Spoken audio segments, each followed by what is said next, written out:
प्रथम क्वेश्चन टा कौन अच्छी silver fibre revolution is related to silver fibre revolution टा क्या सहित related milk meat cotton fruit देखो ये ये जो सिल्वर फाइबर लिखाई सिल्वर आम जानुचे रुपेली फाइबर अर्थ तंतु रिवोल्यूशन टा मैंने कहले कौन ना गोटे चेंजेस रिवोल्यूशन कहले कौन चेंजेस आगुआ जहाँ चलता पारंपरिक पद्धति नुआ पद्धति चेंज करिया सेटा होची रिवोल्यूशन ये रिवोल्यूशन कहीं ना प्रोडक्शन को बढ़ाई जेकोसी भी रिवोल्यूशन हो इकोनोमिक्स रे सेठी प्रोडक्शन को बढ़ाई ना टेक्नोलोजी किसी आड कराई टेक्नोलोजी चेंजेस आसो पुराणा पद्धति आकार बदल नुआ पद्धति से हाथ में पानी होते पंपसेट होगा बुझे ना नहीं बोरवेल होगा तो ये हूँ रिवोल्यूशन टेक्नोलोजी आड हो ट्रैक्टर यूज हो टेक्नोलोजी तो प्रोडक्शन को इंक्रीज करा टेक्नोलोजी आड हो हाई यील्डिंग वेराइटी जो आमर क्रॉप वेराइटी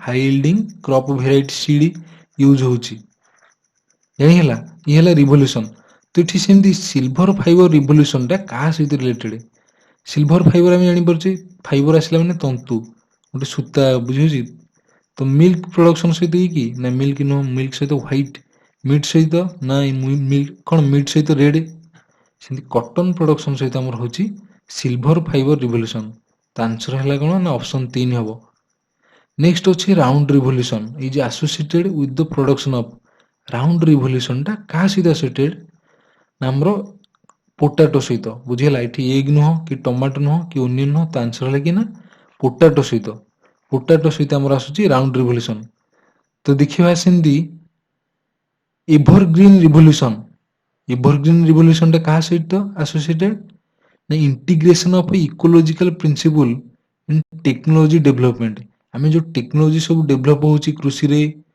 लगुच से इको कौन आम इकोलॉजिकली फ्रेंडली हवा दरकार एनवायरनमेंट फ्रेंडली हवा दरकार जानी तो टेक्नोलॉजी ऊपर आसूची तो यहाँ किए फादर ऑफ द रिवोल्यूशन किए एम एस स्वामीनाथन तो एवरग्रीन आसला सेमती गोटे ग्रीन रिवोल्यूशन अच्छी जानी एवरग्रीन आसला integration of ecological principle in technology development जानी फादर ऑफ एवरग्रीन रिवोल्यूशन किए एम एस स्वामीनाथन ये भी ग्रीन रिवोल्यूशन फादर सेमती प्रोटीन रिवोल्यूशन टा किए ना आमर coined by Narendra Modi and Arun Jaitley PM Narendra Modi और अरुण जेटली द्वारा यहाँ प्रोटीन रिवोल्यूशन यहाँ कौन ना हायर प्रोडक्शन जानी हूँ protein technology driven second green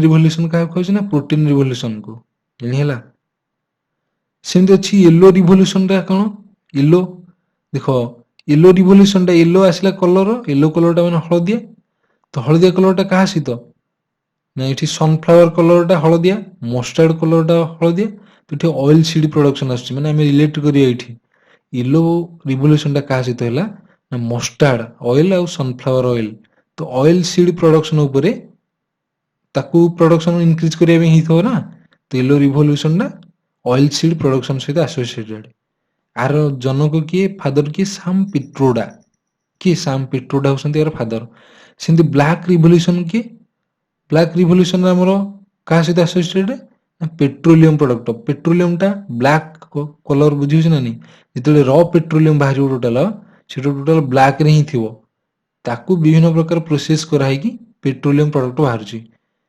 सेमती ब्लू रिवोल्यूशन टा ब्लू आसला ब्लू अर्थ नील आमर महाकाश पृथ्वी नील देखा क्या जो ना पानी जो तो पानी आसूची माछ तो फिश प्रोडक्शन को लेकिन आमर है ब्लू रिवोल्यूशन कियार फादर ये डॉक्टर अरुण कृष्णन किए डॉक्टर अरुण कृष्णन होती फादर सेमती नेक्स्ट देखा अच्छे आमर what is yellow revolution time पढ़ले क्या सहित ना मस्टार्ड सीड बुझेगा आ सनफ्लावर सीड एंकर प्रोडक्शन को इनक्रीज करने आमर येलो रिवोल्यूशन होता तो ये अच्छी इनक्रीज प्रोडक्शन ऑफ मिल्क नुह production of apple Himachal Pradesh नुह यहाँ फिशरी एंड एक्वाकल्चर यहाँ नुह प्रोडक्शन ऑफ पोल्ट्री यहाँ नुह तो आमर यहाँ नन ऑफ दीज ये गोटे option as none of these बुझेगा यहाँ प्रीवियस ईयर पड़ता कि आमर येलो रिवोल्यूशन टा क्या सहित एसोसिएटेड ना मस्टार्ड ऑयल सनफ्लावर सहित यहाँ भर कौन से आंसर होनी नन ऑफ दीज हम बुझेगा नेक्स्ट देखा leather cocoa non conventional product कोकोआटा चॉकलेट रे यूज हुए बुझेला लेदर जानिचे नॉन कन्वेंशनल प्रोडक्ट जेतक ता सहित एसोसिएटेड कि हम ब्राउन रिवोल्यूशन का सहित रिलेटेड ब्राउन रिवोल्यूशन सहित ब्राउन आम जानी एठी गोटे सॉइल कंजर्वेशन ऊपर आसुची मध्य ब्राउन रिवोल्यूशन टा मध्य का सहित एसोसिएटेड सॉइल कंजर्वेशन सहित संपर्कित सेमती गोल्डन फाइबर रिवोल्यूशन टा का सहित संपर्कित गोल्डन फाइबर आसुची गोल्डन माने सुनेली फाइबर आसुची तंतु तो गोल्डन फाइबर सिल्वर फाइबर पढ़ुଥିଲେ ଆମେ तो गोल्डन फाइबर टा का सहित ना जूट प्रोडक्शन अर्थात झोटोटा आम जो कौचे झोट एणी है सिल्वर फाइबर आसला क्या सहित आमर कटन सहित एणी है गोल्डन फाइबर आसू झूट गोल्डन रिवोल्यूशन आसू कौन ना honey production fruit horticulture fruit पड़ोचे आमर फ्लावर फ्रूट भेजिटेबल जानिगला तो हनी प्रोडक्शन टा आउ कौन फ्रूट पाचिले आमर हलदिया होची तो आम ये जापर गोल्डन रिवोल्यूशन टा क्या सहित एसोसिएटेड जानिगला ना नहीं हनी कलर टा गोल्ड भाई जना पड़े तो यहाँ हूँ कौन गोल्डन रिवोल्यूशन जाऊँगी कि यार जनक निरपाक टटेज जानिगला सेमती ग्रे रिवोल्यूशन ग्रे है धूसर ग्रीन रिवोल्यूशन टा क्या सहित एसोसिएटेड फर्टिलाइजर सहित फर्टिलाइजर आम गोटे देखी यूरिया गोटे डीएपी पोटास पीडिया सब देखी डीएपी टा गोटे धूसरिया कलर देखा जाए ना नहीं तो फर्टिलाइजर डीएपी धूसरिया देखा जाए तो ये मन रखिए ग्रे रिवोल्यूशन टा फर्टिलाइजर सहित अरे जानी है नेक्स्ट नेक्स्ट अच्छे आमर पिंक रिवोल्यूशन पिंक आसला क्या सहित ना ओनियन प्रोडक्शन बुझेगा प्रॉन फार्मास्यूटिकल औषधीय जिन सहित रोचे तो पिंक रिवोल्यूशन टा ओनियन प्रोडक्शन सहित आसला हारी मन रही दुर्गेश पटेल होती फादर ऑफ पिंक रिवोल्यूशन किए दुर्गेश पटेल नेक्स्ट हूँ सिल्वर रिवोल्यूशन सिल्वर फाइबर गोटे सिल्वर रिवोल्यूशन टा क्या सहित ना एग प्रोडक्शन सहित पोल्ट्री प्रोडक्शन सहित जानी है सिल्वर एग पोल्ट्री पोल्ट्री माने कुकुड़ा कुकुड़ा अंडा ताकू केंदी इनक्रीज हम मीट बुझे ना नहीं पोल्ट्री टा टोटल कुकुड़ार डेभलपमेंट कुकुड़ा केमती अधिक हो पार वंश वृद्धि हो पार एगटा केमती अधिक पाई ता ऊपर जो रिवोल्यूशन टा सिल्वर रिवोल्यूशन जानी है त्यार किए जनक ना इंदिरा गांधी को प्रमोट करथिले मदर ऑफ द रिवोल्यूशन किए इंदिरा गांधी कहूची सेमती सिल्वर फाइबर जो रिवोल्यूशन कहूची सेटा होची कॉटन कॉटन कहूची हमरे silver fibre revolution red revolution क्या कहवा ना meat production tomato production meat जानी पारे रेड टमाटोटा मध्य रेड पाचिले तो आर प्रोडक्शन को इनक्रीज करने ये क्या सहित तो रिलेटेड है ना रेड रिवोल्यूशन कौन रिवोल्यूशन टा रेड रिवोल्यूशन किए फादर विशाल तिवारी होती यार फादर सेमती राउंड रिवोल्यूशन टा पढ़ी राउंड रिवोल्यूशन टा पोटाटो सहित संपर्कित बुझेगा ये देखिए ग्रीन रिवोल्यूशन टा MS Swaminathan green revolution evergreen revolution जानिगला तो फूड ग्रेन खाद्य शस्य जो संकट पड़ा कौन बुझुची 1960 रु 70 भितर जो खाद्य शस्य संकट पड़ा इंडिया रे से ग्रीन रिवोल्यूशन को किए प्रमोट करते ना एमएस स्वामीनाथन जानी तो फूड ग्रेन केमती इनक्रीज हो पार प्रोडक्शन से ग्रीन रिवोल्यूशन टा व्हाइट रिवोल्यूशन टा कौन पे ना मिल्क प्रोडक्शन सहित एसोसिएटेड व्हाइट रिवोल्यूशन किए ना भर्गीज कुरियन जी ये प्रमोट करथिले फादर कहार ना मिल्क प्रोडक्शन सहित बुझीगला next who is known as the mother of silver revolution in India mother of silver revolution क्या कहवा इंदिरा गांधी सिल्वर रिवोल्यूशन क्या सहित आमर एसोसिएटेड ना पोल्ट्री आ कौन ना एग आंकर केमती प्रोडक्शन इनक्रीज हम सेठी सहित रिलेटेड होमर किए ना silver revolution next Which state was chosen as the initiation site in India for Green Revolution? Green Revolution ପାଇଁ କୋଉ स्टेट टाକୁ ଆମର ପ୍ରଥମେ ବଛା ହେଇଥିଲା ଆରମ୍ଭ କରାଯିବ କୋଉଠି ନା ଆମର ପଞ୍ଜାବ ଅପସନ ହେଲା କି ନା 2 ପଞ୍ଜାବ ଗ୍ରୀନ ରିଭଲ୍ୟୁସନ ଟା କାହା ଉପରେ ଆମର ना ग्रेन फूड ग्रेन ना तो यहाँ ह्विट मेनली ह्विट को ह्विट प्रोडक्शन इंक्रीज करने नेक्स्ट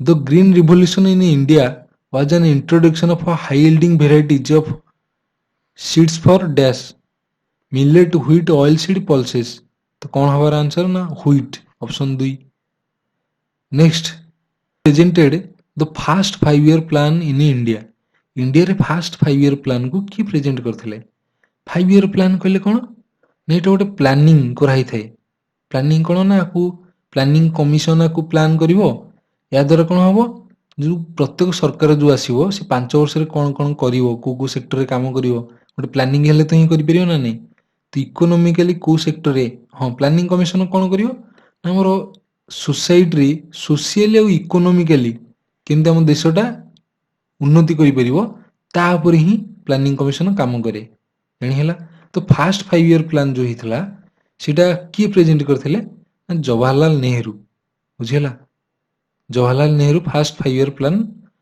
प्रेजेंट करते next which was the last 5 year plan in India ये तो जो 5 ईयर प्लान इटा लास्ट केबे हिथला माने लास्ट 5 ईयर प्लान टा केतेतम 12तम 13तम 14 ना 15 तो आंसर होची 12 आंसर हला कोन ना 12तम टा होची लास्ट 5 ईयर प्लान ये 12 परे जो 5 ईयर प्लान टा को बंद करा हला डिस्कंटिन्यू करा है कि गोटा आसला नीति आयोग आसला नीति आयोग बुझेला प्लानिंग कमिशन बदल किए आसला नीति आयोग आसिकी आमर कौन कला ना 15 ईयर गोटे बड़ विजन नहीं कि चलला इन प्रति सरकार सहित प्लानिंग बदली जो सेमती हेनी तो सी गोटे बड़ विजन 15 वर्ष नहीं गला 3 वर्ष पाखे गोटे एक्शन प्लान थी सी कौन कौन कर 7 वर्ष पाखे प्लानिंग थी ये क्षेत्र में कर स्ट्राटेजी आ 15 वर्ष आगे विजन थी ये जिनस को इम्प्रूव कर देश में जानीला 3 वर्ष एक्शन प्लान पाखे अच्छी 7 वर्ष स्ट्राटेजी अच्छी क्या पाखे नीति आयोग पाखे कौन कौन स्ट्राटेजी इम्प्लीमेंट करा उन्नति 15 वर्ष विजन पाखे अच्छी जानीला ये को नहीं नीति आयोग चलती लास्ट के 2012 रु 17 यहाँ हूँ लास्ट 12तम 2012 बुझेगा आरंभ हो 2017 एंड हो नीति आयोग 2015 इस्टाब्लीश जानीला तापर नीति आयोग काम कर तो ये 12तम हूँ लास्ट 5 ईयर प्लान नेक्स्ट अच्छे आमर देख ये देखिए डाटा किसी प्लानिंग कमिशन केबे स्टार्ट होता आमर ना 15 मार्च 1950 प्लानिंग कमिशन टे केबे 15 मार्च 1950 स्टार्ट होता इस्टाब्लीश होता फास्ट 5 ईयर प्लान केबे लागू है 9 जुलाई 1951 केबे लागू है 9 जुलाई 1951 तापर डिजोल्यूशन ऑफ प्लानिंग कमिशन केबे ना 17 अगस्त 2014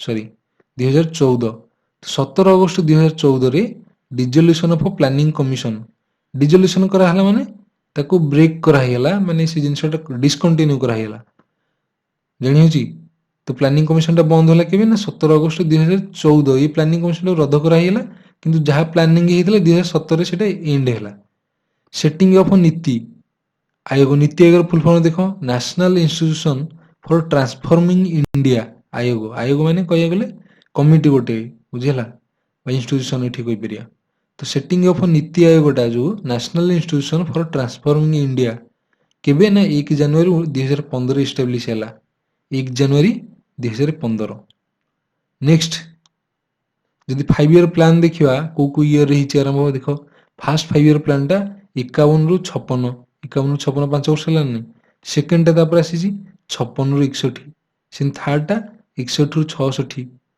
तापर इठी थर्ड 5 ईयर प्लान एई समय रे हमर इंडिया पाकिस्तान युद्ध होईची बुझिला पुणी इंडिया चाइना युद्ध होईची तो एई समय रे गोटे वार स्थिति थिवार जो से प्लान टा फेल हेला जहा प्लानिंग हेतला फेल हेला तो गोटे आसला हरी तापर प्लान हॉलिडे रे इंडिविजुअली प्लानिंग हेला बुझिउची 1966 रु 69 भितर ये रहला प्लान हॉलिडे नेक्स्ट अछि फोर्थ 5 ईयर प्लान एठी 69 रु 74 5 वर्ष बुझिला तापरे फिफ्थ आसी 74 रु 78 पुणी रोलिंग प्लान गोटे आसी डिस्कंटिन्यू हेकी फिफ्थ टा जणी होची डिस्कंटिन्यू हेकी 78 रु 80 एटा होची रोलिंग प्लान केबे 78 रु 80 ସେମିତି ସିକ୍ସଥଟା କେବେ 80 ରୁ 85, ସେଭେନ୍ଥଟା 85 ରୁ 90 ଜାଣିହେଲା।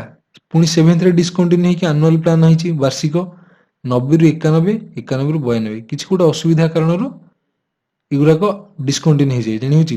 ଫେଲ୍ ହେଲେ ପ୍ରୋଗ୍ରାମ ପ୍ଲାନିଂ ଫେଲ୍ ହେଲେ ଡିସକଣ୍ଟିନ୍ୟୁ ହୁଏ। ସେମିତି ଏଇଟ୍ଥ କେବେ ନା 92 ରୁ 97, ନାଇନ୍ଥଟା କେବେ 97 ରୁ 2 ଜାଣିହେଉଛି। ପ୍ରତି 5 ବର୍ଷ ଗ୍ୟାପ୍ ହଉଛି ନା ନାଇଁ। ଟେନ୍ଥଟା ସେମିତି 2 ରୁ 7, 7 ରୁ 12, ଇଲେଭେନ୍ଥଟା 12ଟା 12 ରୁ 17 ଆମେ ଜାଣିପାରିଲେ ଏତିକି। ତ ପ୍ଲାନିଂ କମିଶନର ଜାଣିପାରିଲେ। ପ୍ଲାନିଂ କମିଶନର ଯୋଉ କେବେ ପଞ୍ଚବାର୍ଷିକ ଯୋଜନା ସବୁ ହେଇଥିଲା ତାର ଇୟରଟା ମଧ୍ୟ ଜାଣିପାରିଲେ। ଏଇଠି ଗୋଟେ ଜାଣିଲେ ପ୍ଲାନ୍ ହଲିଡେ କେବେ 66 ରୁ 69, ରୋଲିଂ ପ୍ଲାନ୍ଟା କେବେ 78 ରୁ 80 ଜାଣିହେଲା। 78 ରୁ 80, ତାପରେ ଆନୁଆଲ ପ୍ଲାନ୍ ଗୋଟେ 91 ରୁ 92 ଅଛି, 90 ରୁ 92 କହିବାକୁ ଗଲେ। ନେକ୍ସଟ ଦେଖିବା ଫାଷ୍ଟ 5 ଇୟର ପ୍ଲାନ୍। ଆମର ଯୋଉ ଫାଷ୍ଟ 5 ଇୟର ପ୍ଲାନ୍ ହେଲା ତାର ଉଦ୍ଦେଶ୍ୟ କଣ ଥିଲା ଦେଖିବା। ୟାକୁ କଣ କୁହାଯାଏ ନା ହାରଡ୍ ଡମର ମଡେଲ କୁହାଯାଏ ଫାଷ୍ଟ 5 ଇୟର ପ୍ଲାନ୍ଟାକୁ। ଦେଖ ଯୋଉଟା ହାଇଲାଇଟ୍ କରାହବ ସେଇ ଜିନିଷ ମନେ ରଖିଦେବା ଟିକେ। ତ ଫାଷ୍ଟ 5 ଇୟର ପ୍ଲାନ୍ଟା କୁହାଯାଏ ହାରଡ୍ ଡୋମାର ମଡେଲ ଜାଣିହେଉଛି। ଏ ପ୍ଲାନ୍ର କଣ ଉଦ୍ଦେଶ୍ୟ ରହିଲା ନା ଏଗ୍ରିକଲଚର, ପ୍ରାଇସ୍ ଷ୍ଟେବିଲିଟି, ଇରିଗେସନ ମାନେ କୃଷି ସହିତ ଜଳ ସମ୍ପଦ, ଜଳ କେମିତି ଯୋଗାଣ ହବ, ରୁରାଲ ଡେଭଲପମେଣ୍ଟ କେମିତି ହବ, ପାୱାର ଆଉ ଟ୍ରାନ୍ସପୋର୍ଟ ଟୋଟାଲ ଜିନିଷ ଉପରେ ଦେଖିବାକୁ ଗଲେ ପାୱାର, ଟ୍ରାନ୍ସପୋର୍ଟ, ଇରିଗେସନ ୟାକୁ ଡେଭଲପ କରିବା ପାଇଁ ଆମର ଫାଷ୍ଟ 5 ଇୟର ପ୍ଲାନ୍ର ଉଦ୍ଦେଶ୍ୟ ହିଁ ଥିଲା ଜାଣିହେଲା। ୟାକୁ କଣ କୁହାଯାଏ ନା ହାରଡ୍ ଡୋମାର ମଡେଲ। କାହାକୁ କୁହାଯାଏ? ଫାଷ୍ଟ 5 ଇୟର ପ୍ଲାନ୍କୁ ହାରଡ୍ ଡୋମାର ମଡେଲ କୁହାଯାଏ। ସେକେଣ୍ଡ 5 ଇୟର ପ୍ଲାନ୍ରେ କଣ ହେଲା ତାପରେ 56 ରୁ 61 କଣ ହେଲା ନା ରାପିଡ ଇଣ୍ଡଷ୍ଟ୍ରିଆଲାଇଜେସନ ହେଲା। ଏଇଟା ମନେ ରଖ, ରାପିଡ ଇଣ୍ଡଷ୍ଟ୍ରିଆଲାଇଜେସନ କେବେ ହେଇଛି ନା ସେକେଣ୍ଡ 5 ଇୟର ପ୍ଲାନ୍ରେ ହେଇଛି। ଏ ମଡେଲକୁ କଣ କୁହାଯାଏ ନା ମାହାଲନୋବିସ୍ ପ୍ଲାନ୍। କଣ କୁହାଯାଏ? ମାହାଲନୋବିସ୍ ପ୍ଲାନ୍ କୁହାଯାଏ ଆମର ସେକେଣ୍ଡ 5 ଇୟର ପ୍ଲାନ୍କୁ। ତ ବେସିକ କ୍ୟାପିଟାଲ ଗୁଡ୍ସକୁ ଇନକ୍ରିଜ କରିବା ପାଇଁ ପ୍ରଡକ୍ସନକୁ, ତ ରାପିଡ ଇଣ୍ଡଷ୍ଟ୍ରିଆଲାଇଜେସନ ଏଠି ଇମ୍ପ୍ଲିମେଣ୍ଟ କରାହେଇଛି ଜାଣିହେଲା ନା ନାଇଁ। ଥାର୍ଡ 5 ଇୟର ପ୍ଲାନ୍ରେ କଣ ହେଇଛି ନା focused on heavy industrialisation. Heavy industry ଆସିଛି, ଫୁଡ ଗ୍ରେନ୍ ପ୍ରଡକ୍ସନକୁ ଇନକ୍ରିଜ କରାହବ। ସେଠି ଆସିଛି ଆମର କଣ ଥାର୍ଡ 5 ଇୟର ପ୍ଲାନ୍ରେ। ଏଇଠି ଆମର ଗ୍ରୀନ ରିଭଲ୍ୟୁସନ କଥା ଆସିଛି, ଫୁଡ ଗ୍ରେନ୍ ପ୍ରଡକ୍ସନ କଥା ଜାଣିହେଲା। ଏଇ ଜିନିଷ ହେଲା ଆମର 3ଟା 5 ଇୟର ପ୍ଲାନ୍ ଗଲା। ଏଇଠି 5 ଇୟର ପ୍ଲାନ୍ ପରେ ଏଇଠି ଗୋଟେ 3 ଆନୁଆଲ ପ୍ଲାନ୍ ଆସିଛି, ହଲିଡେ ପ୍ଲାନ୍ ଯୋଉଟା ଆମେ କହୁଥିଲେ। ତ ପ୍ଲାନ୍ ହଲିଡେଟା କୁହାଯାଏ ୟାକୁ। ଏଥିରେ କଣ ହେଇଛି ନା ନ୍ୟୁ ଏଗ୍ରିକଲଚରାଲ ଷ୍ଟ୍ରାଟେଜି ଇମ୍ପ୍ଲିମେଣ୍ଟ ହେଇଛି, ହାଇ ଇଲ୍ଡିଂ ଭେରାଇଟି ୟୁଜ୍ ହେଇଛି, କ୍ରପ ଭେରାଇଟି ଜାଣିହେଲା। ଏକ୍ସପ୍ଲୋଇଟେସନ ଅଫ ଇରିଗେସନ ପୋଟେନ୍ସିଆଲ ଜାଣିହେଉଛି। ଏ ଜିନିଷ ଏକ୍ସଟେନ୍ସିଭ ୟୁଜ୍ ଅଫ ଫର୍ଟିଲାଇଜର, ଏ ଜିନିଷ ଗୁଡାକ ଆସିଛି ଯୋଉଥିରେ ଆମର ପ୍ରଡକ୍ସନକୁ ଇନକ୍ରିଜ କରାଯାଇପାରିବ ଜାଣିହେଲା। ନେକ୍ସଟ ଯଦି ଦେଖିବା ଏଇଠି ଗୋଟେ କ୍ୱେଶ୍ଚିନ୍, ଏଟା ପ୍ରିଭିୟସ୍ ଇୟର ଆସିଥିଲା କଣ, consider the following statement regarding Indian planning. Indian ପ୍ଲାନିଂକୁ ନେଇକି ଷ୍ଟେଟମେଣ୍ଟକୁ କନସିଡର କର। ତ ସେକେଣ୍ଡ 5 ଇୟର ପ୍ଲାନ୍ଟା ଏମ୍ଫାସିସ୍ କରୁଥିଲା କି ଏଷ୍ଟାବ୍ଲିଶମେଣ୍ଟ ଅଫ ହେଭି ଇଣ୍ଡଷ୍ଟ୍ରି। ଆମେ ପଢିଲେ ନା ହେଭି ଇଣ୍ଡଷ୍ଟ୍ରିଟା ଥାର୍ଡରେ, ତ ସେକେଣ୍ଡ କଥା ତ ଏଇଟା ନୁହଁ, ତ ଏଇଟା ହେଇପାରିବନି। ତାପରେ third 5 year plan introduce the concept of import substitution as a strategy for industrialisation. Import strategy କଥା ତ କହିନି ଥାର୍ଡରେ, ବୁଝିହେଲା ନା ନାଇଁ। ସେଠି ଆମେ ହେଭି ଇଣ୍ଡଷ୍ଟ୍ରି ଆଉ ଗ୍ରୀନ ରେଭଲ୍ୟୁସନ କଥା ଆସିଛି, ଫୁଡ ଗ୍ରେନ୍ କଥା ଆସିଛି ଥାର୍ଡରେ। ସେକେଣ୍ଡରେ ଆମର ଆସିଥିଲା କଣ ରାପିଡ ଇଣ୍ଡଷ୍ଟ୍ରିଆଲାଇଜେସନ, ବୁଝିହେଲା। ସେଠି ଆମର ଇମ୍ପୋର୍ଟ କଥା ଅଛି ଜାଣିହେଲା। ତ ଏଇଟା ସେକେଣ୍ଡଟା ମଧ୍ୟ ଭୁଲ ହେଇଗଲା। ତ ଆନ୍ସର ହବ କଣ ନାଇଦର 1 ନର 2, ନାଇଦର 1 ନର 2 ଆନ୍ସର ହେଲା option D. Next fourth 5 year ପ୍ଲାନ୍ଟା ଯୋଉ ଆମର 69 ରୁ 74 ଭିତରେ ହେଇଛି, ୟାକୁ କଣ କୁହାଯାଏ ନା ଗଡଗିଲ ଷ୍ଟ୍ରାଟେଜି କୁହାଯାଏ। କାହା କଣ କୁହାଯାଏ ଗଡଗିଲ ଷ୍ଟ୍ରାଟେଜି। ଆର ଉଦ୍ଦେଶ୍ୟ କଣ ନା ଏଗ୍ରିକଲଚରାଲ ଗ୍ରୋଥକୁ ବଢେଇବା ପାଇଁ ଜାଣିହେଉଛି। ଆଉ କଣ ନା first time prioritisation of social justice, ସାମାଜିକ ନ୍ୟାୟ ଦେବା ପାଇଁ ମଧ୍ୟ ଏ ପ୍ଲାନରେ ଥିଲା। ମାନେ ସମସ୍ତଙ୍କୁ ସମାଜରେ ଉନ୍ନତି ଯେମିତି କରିପାରିବେ, ସୋସିଆଲ ଜଷ୍ଟିସ, କାହାକୁ କିଏ ଅଧିକ ପାଉ କମ ପାଉ ଏମିତି ନ ହଉ ଜାଣିହେଲା। ତାପରେ କଣ correcting the trend of increased concentration of wealth and economic power. Wealth economic ପାୱାରକୁ ଯେମିତି ଇକ୍ୱାଲ ଡିଷ୍ଟ୍ରିବ୍ୟୁସନ ହଉ, ନାଇଁ କିଛି କୋଉଠି କନସେନ୍ଟ୍ରେଟରେ ହେଇଯାଉ ଜଣଙ୍କ ପାଖରେ, ସେମିତି ନାହିଁ ବୁଝିହେଲା। तो significant development during the plan period include bank nationalisation. ये 4th 5 year प्लान समय रे बैंक नेशनलाइजेशन मध्य होईची ई समय रे जे जातीयकरण होईची। abolition of private purses to princes, the outcome of green revolution, the Indo-Pak war and family planning। ये जिनस होईची जो हमर इंडो-पाक वार होईची, green revolution होईची, ता परवर्ती समय जहाँ फलाफल होईची ताकू देखिकी बैंक नेशनलाइजेशन करा होईची हमर कोन इकोनॉमी को स्ट्रांग करिया में। सेंती देखिया 5th 5 year प्लान टा 74 ରୁ 79 ଭିତରେ ହେଇଛି। तो यार कौन ना उद्देश्य कौन ना पॉवर्टी इराडिकेशन, गरीबी हटाओ बा पॉवर्टी इराडिकेशन। केबे एटा लॉन्च होईची primary objective 5th 5 year plan टा 74 ରୁ 79 जानी हैला। इठी कौन होईची ना सेल्फ रिलायंस, आत्मनिर्भरशील जने केमती हबो। इथे न्यू प्रोग्राम कौन ना minimum needs programme. Minimum needs programme गोटे लॉन्च करा होईची design to provide basic necessity and enhance living standard. Minimum need टा गोटे रहुची तो ताकू फुलफिल करिया पे इठी मिनिमम नीड प्रोग्राम गोटे लॉन्च होईची। तो 20 पॉइंट प्रोग्राम गोटे पुनी लॉन्च होईची जोथरे improve the quality of life for people, लोकंकर जीवन को उन्नत करिया पे सेठी मध्ये गोटे 20 पॉइंट प्रोग्राम आसीची। मिनिमम नीड प्रोग्राम आसीची बेसिक नेसेसिटी फुलफिल करिया पे जानी हला ना नहीं। कोन बिलो बीपीएल लाइन रे अछंती से मानको सहायता करिया पे आसीची। कोठरे एटा हिची ना 5th रे हिची जानी हला। तापर रोलिंग प्लान आसी 78 ରୁ 80। नेक्स्ट हमर अछि 6th year 5 कोन 6th 5 year प्लान टा हमर 80 ରୁ 85। इथिरे कोन होइची ना नेशनल कोन नेशनल इनकम को इंक्रीज करा हबो। मॉडर्नाइजिंग टेक्नोलॉजी जानी हला। Decrease in poverty and unemployment, poverty और अनएम्प्लॉयमेंट को डिक्रीज करिया पे मध्ये 6th 5 year प्लान रे हमर आसीची जानी हला। इठी आउ गोटे स्लोगान कौन ना गरीबी हटाओ। पॉवर्टी इराडिकेशन कोठी लॉन्च होइथिला हमर 5 रे हिथिला। इठी अडॉप्ट करा हैला कौन स्लोगान गोटे गरीबी हटाओ। ये स्लोगान टा अडॉप्ट करा हिची 6th रे। There was a shift from industrialisation toward the infrastructure development. Industrialisation तो होथला तेबे इंफ्रा को डेवलप करिया पे हमर 6th 5 year प्लान रे एटा करा हला बुझिला। तीसरे नेशनल रूरल एम्प्लॉयमेंट प्रोग्राम आसिला, एनी रूरल डेवलपमेंट प्रोग्राम आसिला। Programme focusing on employment generation. तो 6th 5 year प्लान बेलू को तार मेन उद्देश्य रहिला जे एम्प्लॉयमेंट केमती हे परिबो, पॉवर्टी केमती कम होई जिवो, गरीबी हटाओ आसुची एनी हला। कोन इंडस्ट्रियलाइजेशन बदल रे हमर शिफ्ट कोडी के हला इंफ्रास्ट्रक्चर को डेवलप करे पे। इंफ्रास्ट्रक्चर कोन जाउची road railway. 7th 5 year plan तापर आसी केबे ना 85 ରୁ 90। इठी कोन करा हिची ना rapid growth in food grain production एनी हला। Food grain production rapid growth केमती हबो, एम्प्लॉयमेंट अपॉर्चुनिटी एनी हला। Enhance productivity within the planning framework, productivity केमती इंक्रीज हबो सेटा 7th रे हिची। आ कोन हिची इंफ्रास्ट्रक्चर प्लान हिची। इंपोर्ट सब्स्टिट्यूशन स्ट्रेटजी गोटे यूज हिची। इंपोर्ट करिया पे मध्ये एठी गोटे सब्स्टिट्यूशन स्ट्रेटजी आपणिया जाइछि 7th रे। तापर एनुअल प्लान गोटे 90 ରୁ 92 रे हिची जोथिरे बैलेंस ऑफ पेमेंट क्राइसिस हिची। बैलेंस ऑफ पेमेंट माने हमर जो ट्रेड रे इंपोर्ट एक्सपोर्ट हुए सेठी नेट बैलेंस को बैलेंस ऑफ पेमेंट जो हुए जानि हिची सेटा क्राइसिस माने अभाव होइछि सेठी। क्राइसिस टा ये एनुअल प्लान भितरे कवर होइछि। कोन होइछि तापर condition set by the IMF brought significant changes to the Indian economy. IMF सेठी गोटे पॉलिसी कंडीशन गोटे लागू करछि जोठी इंडियन इकोनॉमी ऊपर चेंजेस आसीछि, leading to the 2 year delay of 8th financial year planning जानि होछि 5 year planning. What was the primary focus of the 5th 5 year plan.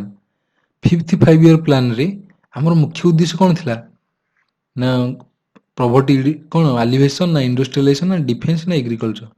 कोन थिला उद्देश्य ना पॉवर्टी एलिवेशन बुझला, गरीबीटा कमेया पे पॉवर्टी एलिवेट करिया पे। तो इंडस्ट्रियलाइजेशन नथिला, डिफेंस एग्रीकल्चर एगुला नथिला, पॉवर्टी केमती कमे जिवो जानि होछि। नेक्स्ट होछि हमर 8th रे कोन होइछि ନା ରାଓ ମନମୋହନ ସିଂ ମଡେଲ କୁହାଯାଉଛି 8th କୁ। ଏଇଟା କଣ ହେଇଛି, ଏଥିରେ ସେମିତି ଖାସ୍ କିଛି ନାହିଁ। ଏଥିରେ ସୋସିଆଲ ସ୍ପେଣ୍ଡିଂକୁ ନେଗ୍ଲେକ୍ଟ କରାହେଇଛି। କୋଉଥିରେ ନା 8th ବେଳେ। ଆକୁ ମଡେଲ ନା କଣ, ରାଓ ମନମୋହନ ସିଂ ମଡେଲ 8th ଟା।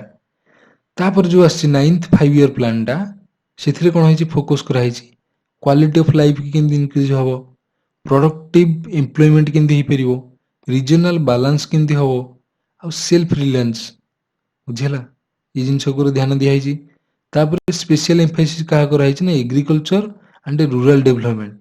ସ୍ପେଶିଆଲ ଏମ୍ଫାସିସ୍ କୁହାଯାଉଛି ଏଠି କାହାକୁ ନା ଏଗ୍ରିକଲଚର ଆଉ ରୁରାଲ ଡେଭଲପମେଣ୍ଟକୁ ଏମ୍ଫାସିସ୍ ଦିଆହେଇଛି 9th 5 year ପ୍ଲାନିଂରେ। 10th 5 year plan ବେଳକୁ ରିଡକ୍ସନ ଅଫ ପଭର୍ଟି ଗୋଟେ ଟାର୍ଗେଟ ନିଆଯାଇଛି, କେତେ ନା 5% ରିଡ୍ୟୁସ୍ କରାହବ। ତାପରେ ନାରିଙ୍ଗ ଜେଣ୍ଡର ଗ୍ୟାପକୁ 50% କେମିତି କମ କରାହବ ଜାଣିହେଉଛି।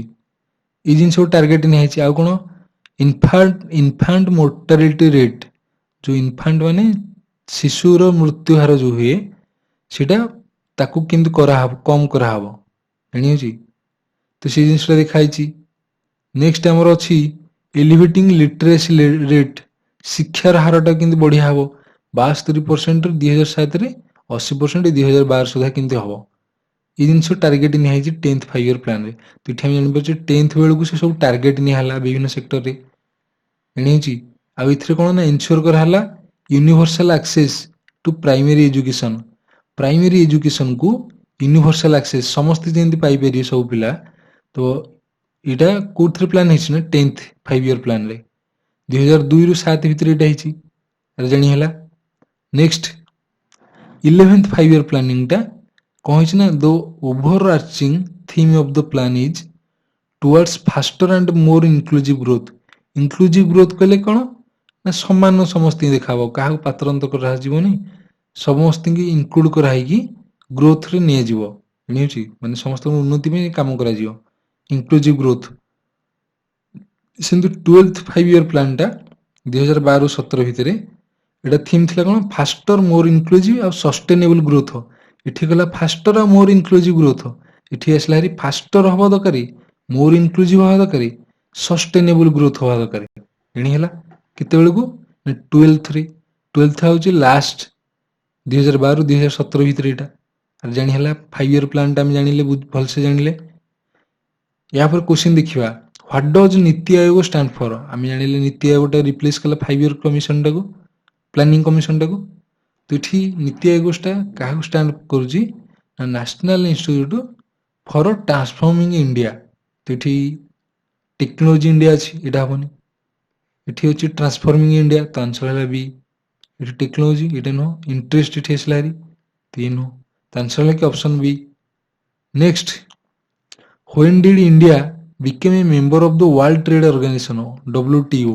World Trade Organization रो फाउंडिंग मेंबर आमर होची इंडिया एनी होची।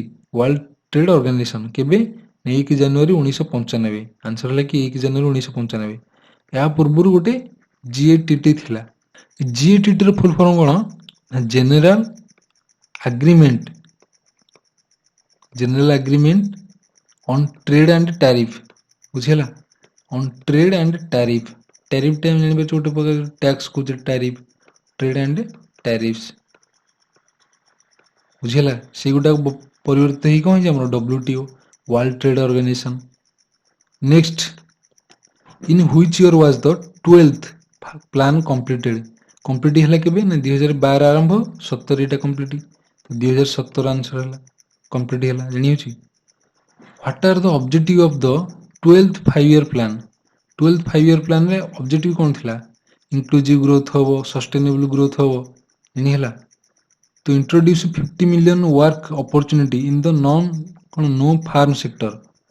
नो फार्म सेक्टर को बदल रे माने फार्मिंग को छाड़ी देगी अलग सेक्टर रे हमर 50 million वर्क अपॉर्चुनिटी क्रिएट करा जिवो। एटा इंक्लूसिव ग्रोथ रे जाउची। Remove gender and social gap, बुझिछि इक्वालिटी आसो ना, जेंडर और सोशल गैप को रिमूव करा जिवो। Increase access to higher education, higher education समस्त केमि एक्सेस करि परिए जानि होची। All of the above, higher education कथा आसला, ऑल ऑफ द एबव, तो ऑल ऑफ द एबव ए जिंसटा हबो जेटा कि 12th 5 year प्लान अंडर रे जाउची एटा। Next, Digital health incentive scheme recently seen in news was launched under the which initiative? ଆମର ହେଲ୍ଥ ଉପରେ କ'ଣ ଯାଉଛି ଆମର ଆୟୁଷ୍ମାନ ଭାରତ ଜାଣିଛି ତ ମିଶନ ଇନ୍ଦ୍ରପ୍ରସ୍ଥ ଏଇଟା ନୁହଁ, ଇନ୍ଦ୍ରଧନୁଷ ଏଇଟା ନୁହଁ, ୟୁନିଭର୍ସାଲ ହେଲ୍ଥ କେୟାର ଏଇଟା ନୁହଁ, ପ୍ରଧାନମନ୍ତ୍ରୀ ସ୍ୱାସ୍ଥ୍ୟ ସୁରକ୍ଷା ଏଇଟା ନୁହଁ, ତ ଆୟୁଷ୍ମାନ ଭାରତ ଡିଜିଟାଲ ମିଶନ ଏଇଟା ଯାଉଛି ଆମର କ'ଣ ହେଲ୍ଥ ଇନସେଣ୍ଟିଭ ସ୍କିମ୍ ଭିତରେ। ତ ଆନ୍ସର ହେଲା କି option C. Next, recently which institution has approved $240.5 million in loan to advance rooftop solar system installation across India? ଆମର ଯୋଉ କହୁଛି ସୂର୍ଯ୍ୟଘର ଯୋଜନା ଗୋଟେ ବୁଝିଛି ନାଇଁ, ସୂର୍ଯ୍ୟଘର ସୌରଶକ୍ତି ଯୋଜନା ଏମିତି ବାହାରିଛି ଯୋଉଟା କି କ'ଣ ଆମର ଅକ୍ଷୟ ଶକ୍ତିକୁ ୟୁଜ୍ କରାହବ ସୋଲାର ଶକ୍ତିକୁ, ସୋଲାର ଏନର୍ଜିକୁ। ତାକୁ କିଏ ଏଠି ଫଣ୍ଡିଂ କରିଛି କିଏ $240.5 million ନା ଏସିଆନ୍ ଡେଭଲପମେଣ୍ଟ ବ୍ୟାଙ୍କ। କୋଉ ବ୍ୟାଙ୍କ? ଏସିଆନ୍ ଡେଭଲପମେଣ୍ଟ ବ୍ୟାଙ୍କଟା। ତ ଆନ୍ସର ହେଲା କି ଅପସନ ଏ। ନେକ୍ସଟ ଦେଖିବା ଆମେ କେତେଟା ସ୍କିମ୍। ମୁଦ୍ରା ଯୋଜନାଟା, ମୁଦ୍ରା ଯୋଜନାଟା ଆମେ ଜାଣିଛେ ମୁଦ୍ରା କ'ଣ ଆର୍ଥିକ ସହାୟତା ଯୋଗାଇବା ପାଇଁ, ଫାଇନାନ୍ସିଆଲ ଏଡ୍ ଯୋଗାଇବା ପାଇଁ ବିଜନେସ୍ କି ଏଣ୍ଟରପ୍ରିନର ମାନଙ୍କୁ, ତ ମୁଦ୍ରା ଯୋଜନାରେ ଯାଉଛି ଏଇଟା। National mission for clean Ganga, clean Ganga ପାଇଁ ଯୋଉ ନ୍ୟାସନାଲ ମିଶନ ସେଟା କ'ଣ ନା ଆମେ ନମାମି ଗଙ୍ଗା ଜାଣିଛେ, ସେଥିରେ କ'ଣ ହୁଏ ନା ଜଳିଆ ବର୍ଜ୍ୟବସ୍ତୁ ଯୋଉ ଗଙ୍ଗାକୁ ଛଡ଼ା ହେଉଥିଲା ତାକୁ ଠିକ୍ ଠାକ୍ ପରିଚାଳନା କରାହବ, ତାକୁ ସୁଏଜ ଟ୍ରିଟମେଣ୍ଟ କରାଯିବ, ଜାଣିହେଉଛି ସେଟା ନ୍ୟାସନାଲ ମିଶନ ଫର କ୍ଲିନ୍ ଗଙ୍ଗାରେ ଯାଉଛି। ସେମିତି ୱାଟର ମିଶନଟା national water mission, water conservation, water ଠିକ୍ ଉପଯୋଗ ପାଇଁ ନ୍ୟାସନାଲ ୱାଟର ମିଶନ ରହୁଛି। ଏନପିଏସ୍ ବସ୍ଚାଳୟ ଏଇଟା ଗୋଟେ ପେନସନ ସ୍କିମ୍, ଯୋଉମାନେ ଏର୍ଲି ରିଟାୟାର କରିବା ପାଇଁ ଚାହୁଁଛନ୍ତି ଛୋଟ ଛୋଟ ପିଲା ମାନେ ଏର୍ଲି ରିଟାୟାର କରିବେ ଗୋଟେ ମାନେ 40-50 ହେଇକି କ'ଣ ଏମିତି ଏର୍ଲି ରିଟାୟାର କରିବେ, ସେ ପିଲାବେଳୁ ଧର 18 ବର୍ଷ ପୂର୍ବରୁ ମଧ୍ୟ ତାଙ୍କ ନାଁରେ ଗୋଟେ ପେନସନ ସ୍କିମ୍ ଖୋଲାଯିବ, ସେଥିରେ ସେମାନେ ଡିପୋଜିଟ୍ କରିବେ ପଇସା, ବୁଝିହେଉଛି। ତ ଏନପିଏସ୍ ବସ୍ଚାଳୟରେ ଯାଉଛି ସେଟା, ନେଇ ହେଲା। ତାପରେ ପ୍ରଧାନମନ୍ତ୍ରୀ ଆବାସ ଯୋଜନା ଆମେ ଜାଣିଛେ ଘର ଯୋଗାଇବା ହେଉଛି ଏଥିରେ। ଗତିଶକ୍ତିରେ ଟ୍ରାନ୍ସପୋର୍ଟ ଉପରେ ରହୁଛି, କନେକ୍ଟିଂ କରାହେଉଛି ସବୁ ରୋଡ ଦ୍ୱାରା। ପିଏମ କୁସୁମ ଯୋଜନା ରହିଛି ଗୋଟେ, ଜାଣିଛି କୁସୁମ ଯୋଜନା ଦ୍ୱାରା ଇରିଗେସନ ଉପରେ ରହୁଛି। ସେମିତି ପିଏମ ପ୍ରଣାମ, ପ୍ରଣାମ ଦ୍ୱାରା ଫର୍ଟିଲାଇଜର କେମିତି ଠିକ୍ ଠାକ୍ ୟୁଜ୍ ହବ, ଫର୍ଟିଲାଇଜର ଟିକେ କମ୍ ୟୁଜ୍ ହବ ଏଗ୍ରିକଲଚରରେ, ସେ ଜିନିଷ ଉପରେ ରହୁଛି ପିଏମ ପ୍ରଣାମ। ପ୍ରଣାମଟା ମାନେ ପ୍ରଣାମ କରୁଛେ ଆମେ ଆମର ପୃଥିବୀ ମାତାକୁ, ପ୍ରଣାମ ଉଦ୍ଦେଶ୍ୟରେ ମାନେ ଫର୍ଟିଲାଇଜର କମ୍ ୟୁଜ୍ କରିବା, ପୃଥିବୀ ମାତାକୁ ସମ୍ମାନ ଉଦ୍ଦେଶ୍ୟରେ ପିଏମ ପ୍ରଣାମଟା ଆସୁଛି। ତ ପିଏମ ସୂର୍ଯ୍ୟଘର ଯୋଜନାଟା ଆମେ ଜାଣିଲେ ସୋଲାର ଶକ୍ତି। ପିଏମ ସ୍ୱନିଧି ସ୍କିମ୍ ଗୋଟେ ଅଛି, ବିଶ୍ୱକର୍ମା ଯୋଜନା ଗୋଟେ ଅଛି କୁଶଳୀ କାରିଗରମାନଙ୍କ ପାଇଁ। ତାପରେ ପ୍ରଧାନମନ୍ତ୍ରୀ ଜନଜାତୀୟ ଉନ୍ନତ ଗ୍ରାମ ଅଭିଯାନ, ଜାଣି ହେଲା। ଏଇଭଳି କେତେଟା ସ୍କିମ୍ ଅଛି। Next, senior citizen saving scheme ଗୋଟେ ଅଛି, ବୁଝିଲା। এই ସ୍କିମ୍ ବିଷୟରେ ଟିକେ ଜାଣିବା ଦରକାର, ଜାଣିହେଉଛି। ସିନିୟର ସିଟିଜେନ ସ୍କିମ୍, ସ୍କିଲ୍ ଇଣ୍ଡିଆରେ ସ୍କିଲ୍ କେମିତି ଦକ୍ଷତା ବୃଦ୍ଧି ହବ, ସ୍ମାର୍ଟ ସିଟିଜ ମିଶନ ଅଛି, ଷ୍ଟାଣ୍ଡ ଅପ୍ ଇଣ୍ଡିଆ ଏଇଟା ଏଣ୍ଟରପ୍ରିନର ମାନଙ୍କ ପାଇଁ, ବୁଝିହେଉଛି ନା ନାଇଁ। କେତେ 1 କୋଟି ପର୍ଯ୍ୟନ୍ତ କେମିତି ସହାୟତା ହେଇପାରିବ କ'ଣ ଏଇଟା ଷ୍ଟାଣ୍ଡ ଅପ୍ ଇଣ୍ଡିଆ ଦ୍ୱାରା। ସ୍ୱଚ୍ଛ ଭାରତ ମିଶନ ଅଛି, ଉଜ୍ଜ୍ୱଳା ଗ୍ୟାସର ରହୁଛି ଉଜ୍ଜ୍ୱଳା ଯୋଜନା, ଉଜ୍ଜ୍ୱଳା ଡିସ୍କମ୍ ଆସ୍ୟୁରାନ୍ସ ଏଇଟା ଆମର ଇଲେକ୍ଟ୍ରିସିଟି କେମିତି କନେକ୍ସନ ସମସ୍ତେ ପାଇପାରିବେ, ଜାଣିହେଉଛି। ସେମିତି ଆଉ କେତେଟା ସ୍କିମ୍ ଦେଖିବା, ଅଟଳ ଭୂଜଳ ଯୋଜନା, ପେନସନ ଯୋଜନା ଅଛି, ଆତ୍ମନିର୍ଭର ଭାରତ ଅଭିଯାନ, ଆୟୁଷ୍ମାନ ଭାରତ, ବେଟି ବଚାଓ ବେଟି ପଢ଼ାଓ ଗୋଟେ ଇମ୍ପୋର୍ଟାଣ୍ଟ ଏଇଟା, ଭାରତୀୟ ଜନୌଷଧି ପରିଯୋଜନା, ଡିଜିଟାଲ ଇଣ୍ଡିଆ, ଏମ୍ପ୍ଲୟମେଣ୍ଟ ଲିଙ୍କଡ କ'ଣ ଇନିସିଏଟିଭ ସ୍କିମ୍, ତାର ଫସଲ ବୀମା ଯୋଜନା, ଫସଲ ବୀମା ଯୋଜନା ସମସ୍ତେ ପାଉଛନ୍ତି, ଗରିବ Kalyan Yojana, gold monetisation scheme, Jan Dhan ଯୋଜନା, ଜାଣି ହେଲା। ଏଠି ଇମ୍ପୋର୍ଟାଣ୍ଟ ହେଇଛି ଗୋଟେ Beti Bachao Beti Padhao, employment linked initiative scheme, ଫସଲ ବୀମା ଯୋଜନା।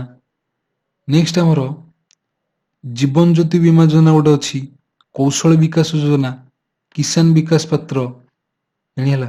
କୃଷି କ'ଣ ସିଞ୍ଚୟ ଯୋଜନା, ମତ୍ସ୍ୟ ସମ୍ପଦ ଯୋଜନା, mid day meal scheme school ଉପରେ ଆସୁଛି ଏଇଟା, ମିଶନ ପୋଷଣ, ମିଶନ ଶକ୍ତି, ଏଇଭଳି ସ୍କିମ୍ ରହୁଛି। ସ୍କିମ୍ ବିଷୟରେ ଟିକେ ଜାଣିବା ଦରକାର, ଜାଣି ହେଉଛି। Next, which one of the following determines bank lending rate, ବ୍ୟାଙ୍କର ଯୋଉ ଲେଣ୍ଡିଂ ରେଟ୍ଟା ତାକୁ କିଏ ଡିଟରମାଇନ୍ କରୁଛି, ସେଇଟା କିଏ ଡିଟରମାଇନ୍ କରିବ ନା ଆରବିଆଇ। କିଏ ଡିଟରମାଇନ୍ କରିବ? ଆରବିଆଇ କୋଉଠି ଅଛି? ଏଟା ଗଭର୍ନମେଣ୍ଟ ଇଣ୍ଡିଆ। ଏସବିଆଇ ଏଟା ଆରବିଆଇ, ଅପସନ୍ ସି। ନେକ୍ସଟ ଅଛି ଦେଖ ଜିଡିପି। ଏଠି ଟର୍ମ କେତେଟା ଜାଣିବେ? ଜିଡିପି କହିଲେ gross domestic product, total value of goods and service produced in a country in a year. ଗୋଟେ ଇୟରରେ ଯେତିକି କ'ଣ ସର୍ଭିସ ପ୍ରଡକ୍ଟ ଆଉ ସର୍ଭିସ ଯାହା ପ୍ରଡ୍ୟୁସ୍ ହେଲା ତାର ମନିଟର ଭ୍ୟାଲୁଟା ଟୋଟାଲ ଉପରେ ନେବା, ସେଠି ଆମର ହେଇଯିବ କ'ଣ ନା ଜିଡିପି। ୱିଦିନ୍ କଣ୍ଟ୍ରି, ଏଇଟା ଟୋଟାଲ ଯଦି କଣ୍ଟ୍ରିକୁ ନେବା, ଏଇଟା ଗୋଟେ କଣ୍ଟ୍ରି ଜାଣିଗଲା, ସେଟ୍ଟା ଧର ଏଠି ଗୋଟିଏ କଣ୍ଟ୍ରି ଯାଉଛି, ଏଇ କଣ୍ଟ୍ରି ଭିତରେ ଯାହା ସବୁ ପ୍ରଡକ୍ଟ କ'ଣ ଆଉ ସର୍ଭିସ ହେଇଛି ତାର ମନିଟରୀ ଭ୍ୟାଲୁକୁ ମିଶାଇ ଦେଲେ ଆମେ ଜିଡିପି ପାଇବା, ଜାଣିହେଲା। ସେଇ ଜିନିଷ ଯଦି ଟିକେ ଆସୁଛି ଜିଏନପି, ଏଇଠି କ'ଣ ହବ? ଏଇ ଜିଡିପିରୁ ମାଇନସ୍ ହେଇଯିବ କିଛି ଜିନିଷ। ଜିଡିପିରୁ ଯଦି ମାଇନସ୍ କରିବା, କ'ଣ ଏଠି ଫରେନ୍ ଫ୍ୟାକ୍ଟର ଅଛନ୍ତି, ଆବ୍ରୋଡରୁ ଆସିକି ଏଠି କୋଉମାନେ ବିଜନେସ୍ କରୁଛନ୍ତି, ପ୍ରଡକ୍ଟ ସର୍ଭିସ ବିକୁଛନ୍ତି, ସେମାନେ ଯେତେବେଳେ ଇନକମ୍ କରିବେ ସେମାନେ ତାଙ୍କ ଦେଶକୁ ପଠେଇବେ, ବୁଝିହେଲା ନା ନାହିଁ? ତ ଏଠି ପଳେଇଲେ ତାଙ୍କ ଫ୍ୟାକ୍ଟରଟା, ଏଇଟା ଆବ୍ରୋଡ ବାଲା ପଳେଇଲେ ତାଙ୍କର ଇନକମଟା ଆବ୍ରୋଡ ବାଲା, ଜାଣି ହେଉଛି। ତାପରେ ଆମ ଦେଶ ବି ଲୋକ ଯଦି ଅନ୍ୟ ଦେଶକୁ ଯାଇଥିବେ, ସେମାନେ କିଛି ପଇସା ଇନକମ୍ କଲେ ପ୍ରଡକ୍ଟ, ବୁଝିହେଉଛି, ସେମାନେ ଆମ ଦେଶକୁ ପଠେଇବେ। ତ ଏଠି ସେ ଫ୍ୟାକ୍ଟରଟା ଗୋଟେ ଆସିଲା ଆମର ଆଡ୍ ହେଇଯିବ, ଜାଣିହେଲା ନା ଜାଣିହେଲାନି? ତ ଏଠି ଆରେ ବୁଝିହେଲା। ତ ନେଟ୍ ଫ୍ୟାକ୍ଟର ଇନକମ୍ ଏଠି ଯୋଉ ଆବ୍ରୋଡ ଏଠି ହେଇଗଲା ପରେ ଜିଡିପିରୁ ମାଇନସ୍ ହେଇଗଲେ ସେଇଟା ହେଇଯିବ ଆମର ଜିଏନପି। ଏଇଟା କ'ଣ ନ୍ୟାସନାଲ ଡୋମେଷ୍ଟିକ୍ ପ୍ରଡକ୍ଟଟା କ'ଣ? ନ୍ୟାସନାଲ ଡୋମେଷ୍ଟିକ୍ ପ୍ରଡକ୍ଟଟା ହେଉଛି କ'ଣ ନା ଜିଡିପି ମାଇନସ୍ ଡେପ୍ରିସିଏସନ୍।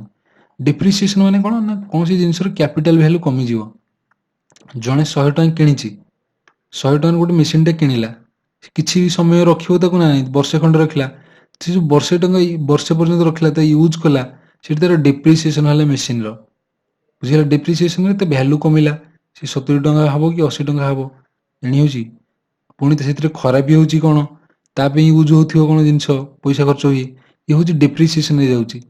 ତ ନ୍ୟାସନାଲ ଡୋମେଷ୍ଟିକ୍ ପ୍ରଡକ୍ଟ ଆମର ଜିଡିପି ମାଇନସ୍ ଡେପ୍ରିସିଏସନ୍ ହେଉଛି ଏନଡିପି। ସେମିତି ନେଟ୍ ନ୍ୟାସନାଲ ପ୍ରଡକ୍ଟ ଆମର କ'ଣ ନା ଏନ୍ଏନପିଟା ଜିଏନପି ମାଇନସ୍ ଡେପ୍ରିସିଏସନ୍। ଯଦି ଜିଏନପିରୁ ମୁଁ ଡେପ୍ରିସିଏସନ୍ ବାହାର ଫେଡ଼ି ଦେଉଛି, ମୁଁ ପାଇଯିବି N N P, net national product. Net domestic product ହେଲେ ଜିଡିପିରୁ ଡେପ୍ରିସିଏସନ୍ ଫେଡ଼ା ହେବ, ଜାଣି ହେଉଛି ଟିକେ ଟିକେ ଡିଫରେନ୍ସ। ସେମିତି ଆମର ଗୋଟେ ଅଛି ରିଏଲ୍ ଜିଡିପି। କ'ଣ ଅଛି? ରିଏଲ୍ ଜିଡିପି ଆଉ ଗୋଟେ nominal G D P. Nominal G D P, real ଜିଡିପିଟା କ'ଣ? ରିଏଲ୍ ଜିଡିପିଟା ବେସ୍ ଇୟର ରେଫରେନ୍ସରେ କାଲକୁଲେଟ୍ କରାହେବ, ଯୋଉଠିକି ରିଏଲ୍ ଜିଡିପିରେ ଇନଫ୍ଲେସନକୁ କାଲକୁଲେଟ୍ କରାହେଉଥିବ, କିନ୍ତୁ ନୋମିନାଲରେ କରେଣ୍ଟ ଇୟରକୁ ଦେଖାଯିବ ଜିଡିପିଟା, ଜାଣି ହେଉଛି। ମାନେ ବେସ୍ ସହିତ କିଛି ତୁଳନା କରାହେବନି, ତ ଏଠି ଇନଫ୍ଲେସନକୁ ଇନକ୍ଲୁଡ୍ କରାହେବନି ନୋମିନାଲରେ। ଇଏ ହେଲା କିଛି ବେସିକ୍ ଜିନିଷ। ନେକ୍ସଟ ଦେଖିବା, which organisation calculate the GDP gross domestic products for India. ଆମର ଯୋଉ ଜିଡିପି କାଲକୁଲେଟ୍ କିଏ କରୁଛି ନା ସିଏସ୍ଓ, ସେଣ୍ଟ୍ରାଲ ଷ୍ଟାଟିଷ୍ଟିକ୍ସ ଅଫିସ୍, ଏଇଟା ଆମର ଜିଡିପି କାଲକୁଲେଟ୍ କରୁଛି। ଅପସନ୍ ଏ, ଆନ୍ସର ହେଲା କି ଅପସନ୍ ଏ। ନେକ୍ସଟ ଅଛି ହ୍ୱିଚ୍ ଅଫ୍ ଦ ଫଲୋଇଂ, କ'ଣ କହିଛି? Which of the following is a part of the gross national product. ଜିଏନପିର ପାର୍ଟ କୋଉଟା? ଜିଏନପିର କ'ଣ ଏଠି export, money earned by a resident abroad, import. Export import ତ ଯାଉଛି ଏଥିରେ, ସର୍ଭିସ ଇଏରେ ଯାଉଛି, ସବୁ ସର୍ଭିସ ପ୍ରଡକ୍ଟ ଭିତରେ। Money earned by resident abroad, ଆମ ଦେଶର ଲୋକ ଅନ୍ୟ ଦେଶରେ ଇନକମ୍ କରୁଛି, ସେଇଟା ମଧ୍ୟ ଗୋଟେ ଯାଉଛି ଜିଏନପିରେ ଫ୍ୟାକ୍ଟର। ତ ଆନ୍ସର ହେବ ଅଲ୍ ଅଫ୍ ଦି ଏଭବ, ଜାଣି ହେଲା।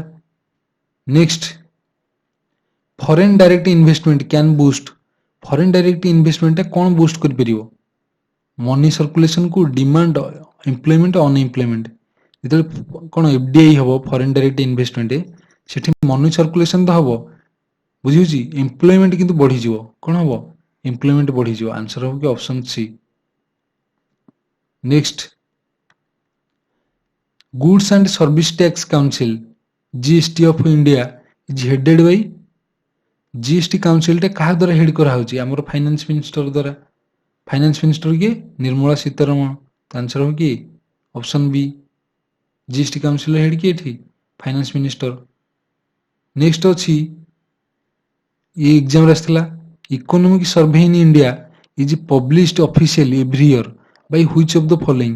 ଆମର ଯୋଉ ଇକୋନୋମିକ ସର୍ଭେ ହେଉଛି ସେଟା କାହା ଦ୍ୱାରା ଅଫିସିଆଲି ପବ୍ଲିଶ ହେଉଛି ସେଇଟା କାହା ଦ୍ୱାରା ମିନିଷ୍ଟ୍ରି ଅଫ୍ ଫାଇନାନ୍ସ ଦ୍ୱାରା ଜାଣିହେଲେ ଇକୋନୋମିକ୍ସର ଏଇଟା ଆନ୍ସର ଏଇଟା ହେବନି ତ ଆନ୍ସର ହେବ C ministry of finance government of India. Next ଅଛି ଆମର which agency is responsible for the estimation of poverty in India? ଆମର ଭାରତରେ ପଭର୍ଟି କୁ ଏଷ୍ଟିମେସନ କିଏ କରିବ ତା ପାଇଁ କି ନା ନୀତି ଆୟୋଗ। ନୀତି ଆୟୋଗଟା ସାମାଜିକ ଓ ଆର୍ଥିକ ବିକାଶ କ୍ଷେତ୍ରରେ ଦେଖୁଛି ତ ନୀତି ଆୟୋଗଟା ପଭର୍ଟି ଏଷ୍ଟିମେସନ କରିବ କାହାର ଡାଟା ଅନୁସାରେ ଆମର ଗୋଟେ ଅଛି ନ୍ୟାସନାଲ ଷ୍ଟାଟିଷ୍ଟିକ୍ସ ଡାଟା NSSO ଏମିତି ଗୋଟେ ଅଛି କ'ଣ ସାମ୍ପଲ ସର୍ଭେ ଡାଟା ଏମିତି ଅଛି ବୁଝିଲା ତ ଆନ୍ସର ହେଲା ନୀତି ଆୟୋଗ ଏଇଟା କରିବ। Next national income refers two national income କହିଲେ କ'ଣ କହୁଛି ନା money value of goods and services produced in a country during A year. ହଁ ଗୁଡ୍ସ ଆଉ service produced in a country during A year ତ ଆନ୍ସର 1। ଏଠି ମନି ଭ୍ୟାଲ୍ୟୁ ଅଫ୍ ଷ୍ଟକ୍ସ ଆସିଲା ଏଇଟା ନୁହଁ money value of capital good ଏଇଟା ନୁହଁ ତ money value of consumer goods produced Bai A country ଏଇଟା ଭୁଲ ତ ଏଠି ଗୁଡ୍ସ ଆଉ ସର୍ଭିସ ଆସିଲା ହେରି ନା ନାଇଁ ତ ଆନ୍ସର 1 ହେଲା। Next the most appropriate measure of a country's economic growth is its ଗୋଟେ କଣ୍ଟ୍ରିର ଇକୋନୋମିକ ଗ୍ରୋଥକୁ ମେଜର କରିବା ପାଇଁ ବୁଝିହେଉଛି ନା ନାଇଁ କ'ଣ ଦେଖିବା ଆମେ ପର କ୍ୟାପିଟା ରିଏଲ ଇନକମ୍ ମାନେ ପର କ୍ୟାପିଟା ଇନକମ୍ ଦେଖିଲେ ଆମେ ଜାଣିପାରୁଛେ ଯେ ଏଠି ଇକୋନୋମି ସ୍ଥିତିଟା କ'ଣ ବୁଝିହେଲା ଅପସନ୍ ଡି। ନେକ୍ସଟ ଆମର କ'ଣ ଅଛି ନ୍ୟାସନାଲ ଇନକମ୍ କ'ଣ ନ୍ୟାସନାଲ ଇନକମ୍ କହିଲେ କ'ଣ ନା net national product at NDP କଥା କହିଲା नेट NNP हाँ net national product at market price ना net national product at factor cost national income कहले net national product at factor cost ऊपर देखिकी आम नेट नेशनल इनकम को बाहर करूँ बुझेगा GDP टा ही बाहर करा जाए ना फैक्टर कॉस्ट को नहीं बुझेगा। नेक्स्ट अच्छी when national income when national income is calculated with reference to base year it is called base year reference है हम जानी कौन real national income से real जदि current year ही था nominal। next human development index comprises literacy rate life expectancy at birth and कौन इठी देखो literacy rate माने शिक्षा तापर आसी स्वास्थ्य लाइफ एक्सपेक्टेंसी माने केते वर्ष से बंची परियो बुझेला दीर्घ जीवन हेले तो भल जीवन बंची पार दीर्घ जीवन आ क्वालिटी स्टैंडर्ड लाइफ हवा दरकार तो स्टैंडर्ड लिविंग इठी पर कैपिटा इनकम ठीक ठाक हवा दरकार तो इठी ग्रॉस डोमेस्टिक प्रोडक्ट पर head in US dollar GDP पर हेड ना ग्रॉस डोमेस्टिक प्रोडक्ट पर head at real purchasing power हाँ रियल परचेसिंग पावर हवा दरकार जानी माने GDP तो ही पर हेड अधिक पड़ो कि परचेसिंग पावर हो नथिबो का पाखरे तो परचेसिंग पावर टे रहिया दरकार GDP पर head at real purchasing power option B जानी हला ना नहीं।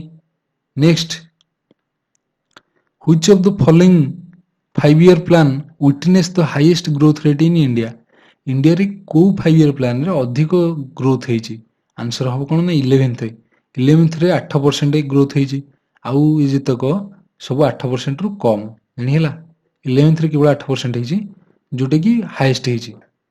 Next who authored the book planned economy for India हमर भारत पई योजनाबद्ध इकोनॉमी जो प्लान्ड इकोनॉमी फॉर इंडिया एटा किए ऑथर करथिले ना M विश्वेश्वरैया राय आंसर है किए M विश्वेश्वरैया राय एटा देखो प्लानिंग कमिशन पूर्वरु प्लानिंग कमिशन तो 1950 रे हला एस्टैब्लिश ता पूर्वरु जो केमती प्लान होथला ना जने कि ऑथर इकोनॉमिस्ट जने इंजीनियर भी मध्य जने ये तो प्लान्ड इकोनॉमी के लिखिथिला ना M विश्वेश्वरैया राय ये 10 नेक्स्ट 10 वर्ष रे कोन इंडिया करा जिवो इंडिया रे कोन चेंजेस करा जिवो सी जिंस के लिखथिले ना M विश्वेश्वरैया राय। Next which one of the following is the primary sector of India's economy India primary sector economy टे की जाउची हमरो ना एग्रीकल्चर जाउची option A agriculture. Next in India inflation is measured by the हमर इंडिया रे inflation टा कहा द्वारा मेजर होची ना CPI कंज्यूमर प्राइस इंडेक्स द्वारा कंज्यूमर केते माने को अनुसार पे करूसंती केते इन्फ्लेशन हला हमें सेलिंग प्राइस ऊपर देखुचे ना तो कंज्यूमर प्राइस इंडेक्स अनुसार आम जानी इन्फ्लेशन टा होलसेल नो प्रोड्यूसर प्राइस नुह, नेशनल इनकम डिफ्लेशन नुह। Next, dash is the difference between total receipt and total expenditure. Total receipt कले हमर रेवेन्यू बुझेला, हमर इनकम एठी कहय गले बुझेला। एक्सपेंडिचर में कहले हम जानि परछ खर्च स्पेंडिंग टा। इनकम एक्सपेंडिचर जानले तो डिफरेंस बिटवीन रिसिप्ट और एक्सपेंडिचर जानि होची। रिसिप्ट आउ एक्सपेंडिचर भितर जो डिफरेंस आसुची ता कोन कहजिवो, जदि एक्सपेंडिचर टा अधिक होइला सेठी हमको डेफिसिट हबो। कोन हबो डेफिसिट जानि होची। तो एठी डेफिसिट कथा पचारछि हमको, तो ये कैपिटल डेफिसिट ना बजेट ना फिस्कल डेफिसिट, ये आर्थिक डेफिसिट होची बुझला। आंसर है ऑप्शन सी बजेट। माने बजेट जो आकलन कराउथिबो सेठी अभाव पड़िल ताको हा बजेट डेफिसिट। नेक्स्ट हमर देखिबा फिस्कल पॉलिसी। फिस्कल पॉलिसी टा कहा सहित कंसर्न होई थाए, the volume of currency that bank should put in the economy. हमर गोटे अछि फिस्कल पॉलिसी आ गोटे अछि कोन ना monetary policy.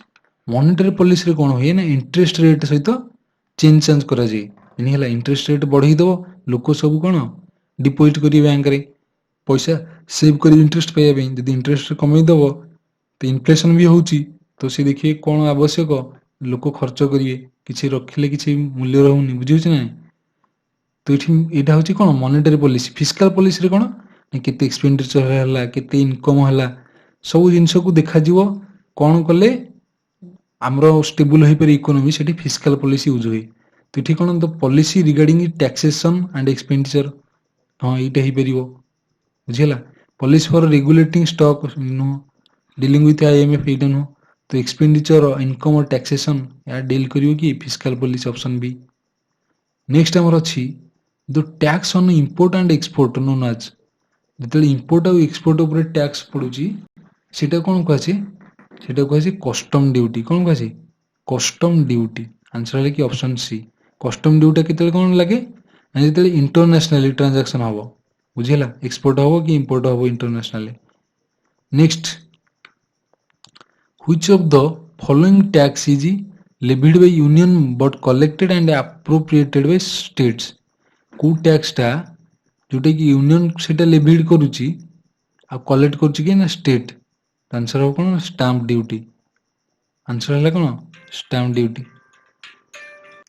Next question, an increase in supply generally dash price and dash quantity demanded।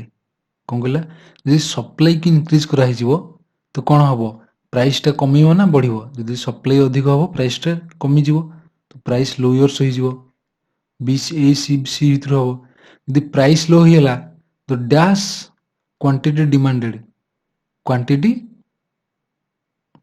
टा रेज कर जीवो, डिमांड क्वांटिटी टा मध्ये रेज कर जीवो। एठी बुझला प्राइस लो हेले लोक यूज करी अधिक, तो आंसर हो कि ऑप्शन ए रेज हे जीवो। तो supply generally lowers the price and raises the quantity of demand। Answer है A. Next, which one of the following is irrelevant in context of share market. हमर जो शेयर मार्केट अछि ता context रे आ भितर कोटा इररिलेवेंट जोटा संगति नुह। सेंसेक्स टा एटा इंडेक्स हम जानिचे बीएससी रो, निफ्टी टा निफ्टी 50 कंपनी रो इंडेक्स है, बीएससी टा बॉम्बे स्टॉक एक्सचेंज को कहूँ BSc.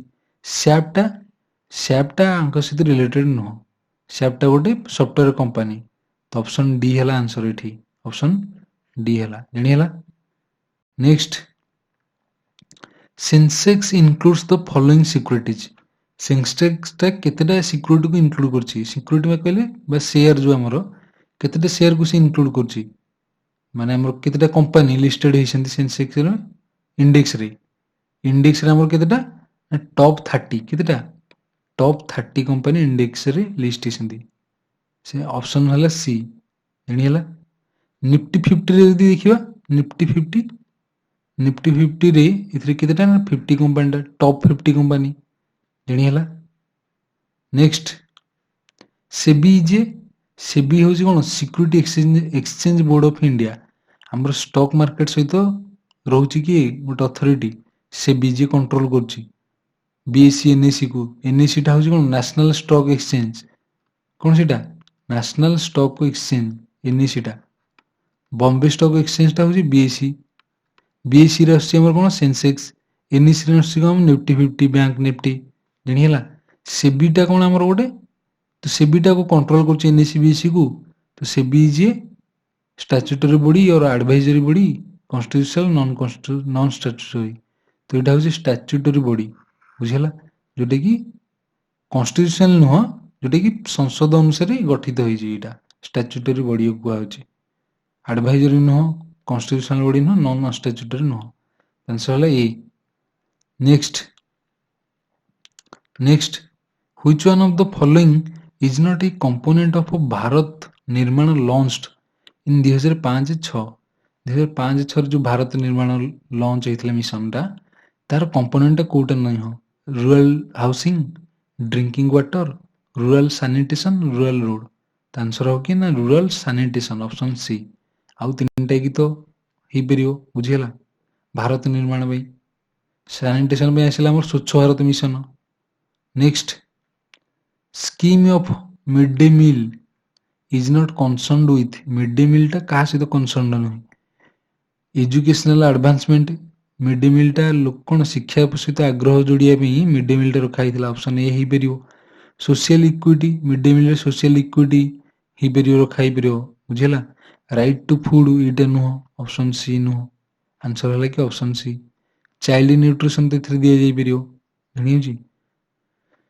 Next which state has the lowest per capita income in India India को स्टेट टा पर कैपिटा इनकम रे कम आंसर हो कि एठी बिहार ऑप्शन 1 हो बिहार रे कम हो जानि जी नेक्स्ट पर कैपिटा भी हमर केबे अछि केते अछि ना 2,12,000 तो 2.12 लाख कहूँ हमें next in post independence period economic reforms were fast introduce in India under dash बुझला कहा अंडर रे प्रथमे पोस्ट इंडिपेंडेंस पीरियड रे इकोनॉमिक रिफॉर्म परिवर्तन पई फास्ट इंट्रोड्यूस कराइतला तो कि ना पीवी नरसिम्हा राव गवर्नमेंट रे जनी हला तो ऑप्शन 1 हो आंसर नेक्स्ट अछि reserve bank of India was nationalised in reserve bank of India को केबे नेशनलाइज करा हला ना 1949 जनवरी कि 1949 ऑप्शन 3 होची हमर आंसर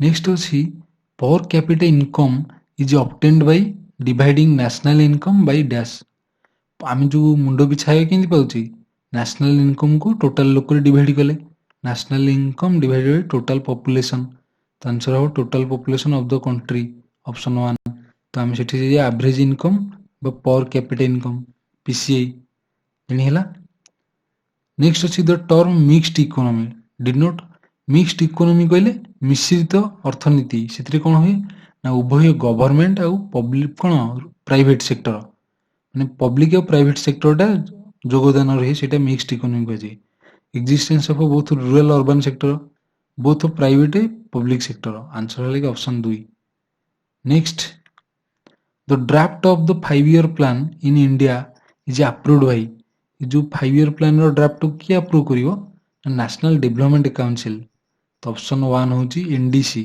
आ कोन कहंदी NDC national development council approve करियो कि NDC प्लानिंग करियो कि प्लानिंग कमीशन एबे करछि कि NITI Aayog next which is the biggest tax paying sector in India तीनटा सेक्टर हम रहउची हमरो सीटा टर्शियरी प्राइमरी गोटा सेकेंडरी तीनटा सेक्टर रहउची किंतु एठी दी टैक्स पेयर हिसाब रे गोटे इंडिविजुअल सेक्टर कथा देखिबा तो एग्रीकल्चर ना इंडस्ट्री ना ट्रांसपोर्ट ना बैंकिंग आम कहे इंडस्ट्री सेक्टर से आंसर हो कि ना इंडस्ट्रियल सेक्टर कहते कॉर्पोरेट कहते कौन कहते कॉर्पोरेट सेक्टर तो ऑप्शन 2 हो answer next who presents the economic survey of India economic survey of India को किए प्रेजेंट करिए ना finance minister option B next when is the economic survey usually released economic सर्वेटा केबे रिलीज करा जाए ना यूनियन बजेट रो गोटे दिन पूर्व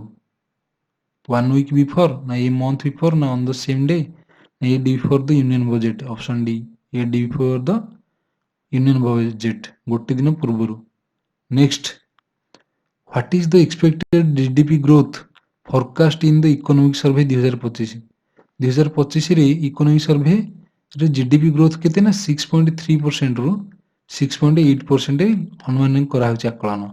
ତ ଆନ୍ସର ହବ କି ଏଠି 6.6 ରୁ 7% ଭିତରେ ଜାଣିହେଲା। Next the objective of Jawahar Rozgar Yojana. Jawahar ରୋଜଗାର ଯୋଜନାର ଅବଜେକ୍ଟିଭ କ'ଣ ଥିଲା ନା ଏମ୍ପ୍ଲୟମେଣ୍ଟ ସମସ୍ତଙ୍କୁ ଯୋଗେଇବ। ତ ଆନ୍ସର ହବ କ'ଣ ଏଠି provide employment to the youth in rural area. ହଁ ଏଇଟା ମଧ୍ୟ ହେଇପାରିବ। Create employment opportunity for unemployment person. ହଁ ଏଇଟା ମଧ୍ୟ। Strengthening the rural economic and social structure ଏଇଟା ମଧ୍ୟ ହେଇପାରିବ। ବୁଝିହେଲା। ରୁରାଲ ଇକୋନୋମିକ୍ ଆଉ ସୋସିଆଲ ଷ୍ଟ୍ରକ୍ଚରକୁ ଷ୍ଟ୍ରେନ୍ଥେନ୍ କରିବା ପାଇଁ ଏମ୍ପ୍ଲୟମେଣ୍ଟଟା ବାହାର କରିବ। ଏମ୍ପ୍ଲୟମେଣ୍ଟ ଦ୍ୱାରା ଗ୍ରାମାଞ୍ଚଳରେ ସମସ୍ତେ ନିଯୁକ୍ତି ପାଇବେ। ତ ଅଲ୍ ଅଫ୍ ଦିଜ୍ ଆନ୍ସର ହେଇପାରିବ। ଆନ୍ସର ହେଲା all of the above. Next the largest share of India's national income originates in the ଆମର ଇଣ୍ଡିଆର ଯେଉଁ ନ୍ୟାସନାଲ ଇନକମ୍ଟା ସେଟା ଅଧିକ କେଉଁ ସେକ୍ଟର ଆସୁଛି ପ୍ରାଇମେରୀ ସେକେଣ୍ଡାରୀ ଟର୍ସିୟରରୁ ଟର୍ସିୟର ସେକ୍ଟର ସର୍ଭିସ ସେକ୍ଟର ଆସୁଛି। ଆନ୍ସର ହେଲା କି ଅପସନ୍ 3 ସର୍ଭିସର। Next NABARD is the name of ନାବାର୍ଡଟା କ'ଣ? ନାବାର୍ଡଟା କହିଲେ କମର୍ସିଆଲ ବ୍ୟାଙ୍କ ନା ଫାଇନାନ୍ସିଆଲ ନା specialised bank to help agriculture. Specialised bank for to help agriculture ଜାଣି ହେଲା। ନେକ୍ସଟ ଅଛି India adopted the 5 year plan from India 5 year ପ୍ଲାନ୍ଟା ଆଡପ୍ଟ କଲା। କାହାଠାରୁ ଆଡପ୍ଟ କରିଥିଲା ଏଇଟା ନା ୟୁଏସଏସଆର କୁ ଦେଖିକି ଆଡପ୍ଟ କରିଛି ହେଲା। ତ ଆନ୍ସର ହେଲା କି ଫର୍ମର ୟୁଏସଏସଆର କୁ ଦେଖିକି ସେ 5 year ପ୍ଲାନ୍ ଆମର ଆଡପ୍ଟ କରିଛି। ମହାଲନୋବିସ ମଡେଲଟା କୋଉ 5 year ପ୍ଲାନ୍ ସହିତ ଆସୋସିଏଟେଡ? କୋଉ 5 year ପ୍ଲାନ୍ ନା second option 2 second 5 year plan. Next sunshine country କହିଲେ କାହାକୁ ଆମେ ରେଫର କରୁଛେ? ସନସାଇନ୍ କଣ୍ଟ୍ରି କହିଲେ ଏଇଟା ମନେ ରଖିବାକୁ ପଡ଼ିବ। ସନସାଇନ୍ କଣ୍ଟ୍ରି କହିଲେ ଯୋଉଟା ଟ୍ରପିକ୍ ଅଫ୍ କ୍ୟାନ୍ସର ଆଉ ଟ୍ରପିକ୍ ଅଫ୍ କାପ୍ରିକନ୍ ଭିତରେ ଥିବେ। ତ ଆନ୍ସର ହେଲା option C sunshine country. Next ଅଛି ଆମର Indian economy is characterised as Indian ଇକୋନୋମିକଟା କ'ଣ କ୍ୟାରେକ୍ଟର କରାହେଉଛି? Backward economy, developed, developing economy, under develop. ତ ଆନ୍ସର ହେଉଛି କି ଡେଭଲପିଂ ଅପସନ୍ ସି ଅଛି। Which among the following is a characteristics of under development. Under development ଯେଉଁ କଣ୍ଟ୍ରି ତାଙ୍କର କାରଣ କ'ଣ ହେଇପାରିବ? Various circle of poverty. ହଁ ଏଇଟା ହେଇପାରିବ। ପଭର୍ଟିର ଭ୍ୟାରିୟସ୍ ସର୍କଲ। ରେଜିଂ ମାସ୍ କନଜମ୍ପସନ୍ ଏଇଟା ନୁହଁ। ଗ୍ରୋଥ ଅଫ୍ ଇଣ୍ଡଷ୍ଟ୍ରି ଏଇଟା ନୁହଁ। ହାଇ ରେଟ୍ ଅଫ୍ ଅର୍ଗାନାଇଜେସନ୍ ଏଇଟା ନୁହଁ। ତ ଆନ୍ସର ହେଲା କି ନା ପଭର୍ଟି ରିଜନଟା କ'ଣ ଅଣ୍ଡର ଡେଭଲପମେଣ୍ଟ ରିଜନଟା ନା vicious circle of poverty. Next who is the known as the father of white revolution? Father of white revolution କିଏ? ଭର୍ଗେସ କୁରିଏନ୍। ତ ଏମ୍.ଏସ୍. ସ୍ୱାମୀନାଥନ ଏଠି ଦେଇଛି ଭି କୁରିଏନ୍। ତ ଇଏ ହେଉଛନ୍ତି Verghese Kurien option B. White revolution ଆମ ମିଲ୍କ ସହିତ related. Next reason for low productivity in Indian agriculture. Low productivity in Indian ଏଗ୍ରିକଲଚରରେ କ'ଣ ରିଜନଟା କ'ଣ? Engagement of more person in agricultural operation than needed. ବୁଝିହେଉଛି। ଏଇଟା ମଧ୍ୟ ଗୋଟେ କାରଣ ହେଇପାରିବ। ସ୍ମଲ୍ ଲ୍ୟାଣ୍ଡ ହୋଲ୍ଡିଂ ଏଇଟା ଗୋଟେ କାରଣ। ବ୍ୟାକୱାର୍ଡ ଟେକ୍ନିକ୍ ଅଫ୍ ପ୍ରଡକ୍ସନ୍ ଏଇଟା ଗୋଟେ। ଅଲ୍ ଅଫ୍ ଦି ଏଭଭ୍ ଅଛି option D all of the above. Technology use ହଉନି ଭଲସେ, ସ୍ମଲ୍ ଲ୍ୟାଣ୍ଡ ହୋଲ୍ଡିଂ ଆଉ ବହୁତ ଲୋକ ୟୁଜ୍ ହେଉଛନ୍ତି ତ ସେଠି ଭଲସେ କାମ ହବନି। Next what is the theme of the union budget 2025-26? 2025-26ର ଥିମ୍ କ'ଣ ଥିଲା? ତ ସବକା ବିକାଶ। କ'ଣ ସେଟା? ସବକା ବିକାଶ ହେଉଛି ଥିମ୍। ଅଲ୍ ଆନ୍ସର ହେଲା A. Next in which state will the makhana board be established as per the union budget 2025-26? Makhana ଗୋଟେ ପ୍ରକାର ଖାଦ୍ୟ। ତ ମଖାନା ବୋର୍ଡ 2025-26ରେ କୋଉଠି ଗୋଟେ ଏଷ୍ଟାବ୍ଲିଶ ହେଇଛି ଆମର କୋଉ ଷ୍ଟେଟ୍ରେ? ନା ଆନ୍ସର ହେଉଛି ବିହାରରେ। ବିହାରରେ ସେଇଟା ଫେମସ୍ ଖାଦ୍ୟ ଗୋଟେ ଜିଆଇ ଟ୍ୟାଗ ମିଳିଛି ମଖନାକୁ। ବୁଝିହେଲା। ନେକ୍ସଟ ଅଛି ଇକୋନୋମିକ୍ ଗ୍ରୋଥ ଇଜ୍ ୟୁଜୁଆଲି କ'ଣ କପଲ୍ଡ ୱିଥ୍ ମାନେ ଇକୋନୋମିକ୍ ଗ୍ରୋଥଟା କାହା ସହିତ କପଲ୍ଡ ଲାଗିକି ରହିଥାଏ? Deflation, inflation, ଷ୍ଟାଗ୍ଫ୍ଲେସନ୍, hyper inflation. ତ ଇନଫ୍ଲେସନ୍ ସହିତ ସଦାବେଳେ ରହିଥାଏ। ଗ୍ରୋଥ ହେଲା ସହିତ ମଧ୍ୟ ଇନଫ୍ଲେସନ୍ ବଢ଼ି ଚାଲିଥାଏ। ଅର୍ଥ 100 ଟଙ୍କାର ଯେଉଁ ଜିନିଷ କିଣୁଥିଲି ସେଟା ଇନଫ୍ଲେସନ୍ ହେଇକି 120 ଟଙ୍କା ହେଇଯାଇଥିବ। नेक्स्ट अच्छे which of the following is not a function of reserve bank of India reserve bank of India कोटा कार्य नुह फंक्शन नुह regulation of currency currency regulation एटा काम रेगुलेशन ऑफ फॉरेन ट्रेड को ट्रेड करियो कि एटा नुह एटा हबनी रेगुलेशन ऑफ क्रेडिट को रेगुलेट करियो custody and management of countries foreign exchange ताको मध्ये संभाळियो त आंसर है कि ऑप्शन बी है डेवलपमेंट इज कौन डेवलपमेंट टा कहले कौन बुझे ना reduction of price price reduce होला अर्थ तार डेवलप हे लगी से नो एटा नो डेफिसिट फाइनेंसिंग फाइनेंसिंग टा डेफिसिट फाइनेंसिंग करबा अर्थ डेफिसिट टा को हम जदी फाइनेंस कर देले डगेई देले बुझुची तो डेवलपमेंट हम कोइ परे सेठी option B loan from world bank IMF एटा नो बुझेला ये मध्य नो गोल्ड वैल्यू करेंसी रे कमियो सेटा नो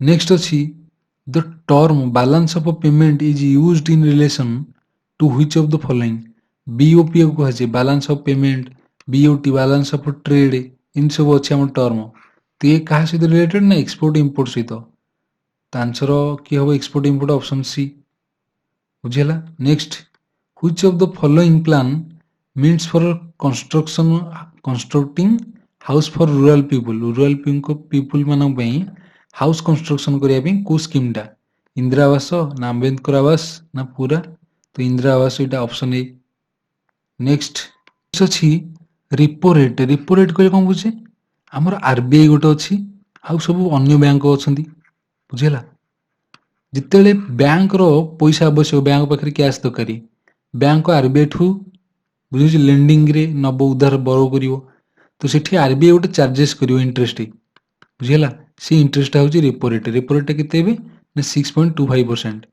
जानीला से बैंक टा उल्टा जिते आरबीआई को दरकार हो कैश को बैंक रू आनिला सेठी बैंक जिते चार्जेस करिवो सेटा कहते रिवर्स रेपो रेट कौन कहती रिवर्स रेपो रेट टा केते हमर अछि एबे 3.35% जानीला केते ना 3.35% रेपो रेट जानले रिवर्स रेपो रेट जानले मार्जिनल स्टैंडिंग फैसिलिटी रेट कहले सी प्रकार आरबीआई ठू जिते लिक्विडिटी बैंक दरकार अर्जेंट तो लिक्विडिटी नब से कौन एमएसएफ लगे मार्जिनल स्टैंडिंग फैसिलिटी रेट लगे बुझेला तापर बैंक रेट टा कौन बैंक रेट टा ये गोटे प्रकार रेट रे बुझे ना विभिन्न टाइप रेट अच्छी बैंक रेट रे इंटरेस्ट रेट गोटे थी से रेट अनुसार आरबीआई टा लेंड कर बैंक मान पैसा जानी मनी लेंड करिवो सेठी से इंटरेस्ट पाइबो सेमती गोटे आमर अछि कैश रिजर्व रेशियो रे कोन होए ना बैंक टा आरबीआई गोटे रूल अनुसार बैंक आरबीआई पाखरे गोटे परसेंट 4% आरबीआई को डिपोजिट रखिवो माने रिजर्व रखिवो से कैश टा जानि होची त कहते कैश रिजर्व रेशियो जिते बैंक टा आरबीआई पाखरे रखुची सेटा कैश रिजर्व रेशियो को चाहे जिते निज पाखरे रखिवो गोटे रिजर्व सेठी आमे तो कहबा स्टैट्यूटरी लिक्विडिटी रेशियो माने 100% रु मैक्सिमम से 40% निज पाखे रखिवो गोटे रिजर्व भलिया लिक्विडिटी आकार रे बुझिला ताकू इमरजेंसी रे ताकू यूज करि परिवो नाल बैंकिंग फेलियर हिजो ना तो स्टैट्यूटरी लिक्विडिटी रेशियो टा केते 40% मैक्सिमम होई परिवो नेक्स्ट अछि हमरो व्हाट इज सीआरआर टा जानले कोन कैश रिजर्व रेशियो आंसर लेके ऑप्शन ए नेक्स्ट अछि इडी देखो developed economy under developed economy भितर डिफरेंस टा कोन डेभलप रे कोन per capita income high under develop रे लो एनी हला इंफ्रास्ट्रक्चर टा एडवांस थाई डेभलप रे अंडर डेभलप रे लिमिटेड इकोनॉमी टा डाइवर्सिफाइड थाई डेभलप रे अंडर डेभलप रे रिलायंस ऑन प्राइमरी इंडस्ट्री एनी होची एजुकेशन हाई इथरे low education health care long life expectancy it is short life expectancy any हला नेक्स्ट अछि the fast 5 year plan of the government of India was based on fast 5 year plan टा government कहा ऊपर based थिला को model ऊपर तो input output एटा no Harold Domar model ऊपर बेस्ड थिला आंसर हला कि ऑप्शन 2 महालनोबिस टा केबे ना हम सेकंड एनी हला नेक्स्ट अछि हमरो under which project will broadband connectivity be added to the all government secondary school and primary health care centers in rural area